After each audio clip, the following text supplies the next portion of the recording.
virtually any application could pass through. It's almost as though when you apply, you are sure of getting an approval. And that's because an agency, the National Biotechnology Development Agency, is the key to developing the law. And NAFDA's duty is to promote GMOs, which is okay. That's what they're supposed to do. That's what they're set up to do. But then, if they're so strong in setting up getting the act, then of course you can imagine they would try to make it possible that whenever they want, they could always utilize the act also for the purpose of promoting what they are set up to promote.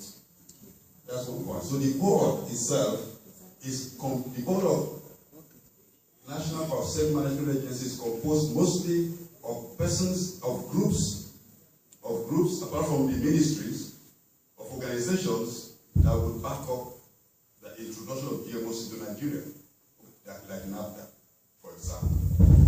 And it's a problem when you have an agency that promotes biotech also being a regulator, being a part of the agency that regulates. That is a big problem. And this law requires to be reviewed. It's not cast in stone. And that's the one agency that should be excluded from the board. They can do their thing, yes, fine, but why be on the board of those who are regulating? I think that's a big problem that makes this law patently permissive. Now, you don't have farmer groups. Farmers are speaking here, but there's no farmer group represented on the board of the agency. There's no civil society to except conservation. When NGOs we mention, say conservation NGO equal. It cannot be any other kind of NGO. Why is it that when it came to giving a slot for NGOs, it had to be a conservation NGO? It's prejudging the issue, and we think that there's something wrong with that. Now, the functions of the board itself is very empty. Almost all the power there is in the agency itself, is in the, more or less, I don't want to say in the DG, but that's where the power is.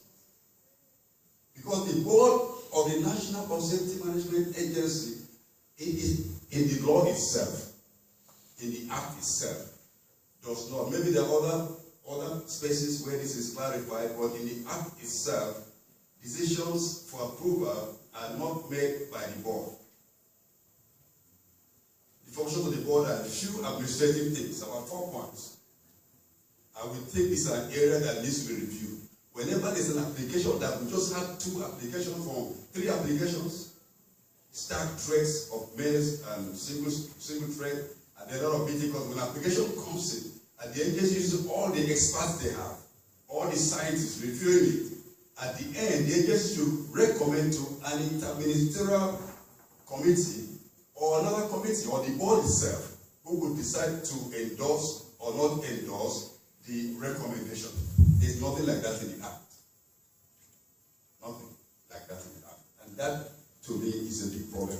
Finally, and the time is very short, when application comes, the agency may publicize in 2 national papers or 1 local paper, and the public will be given 21 days to respond.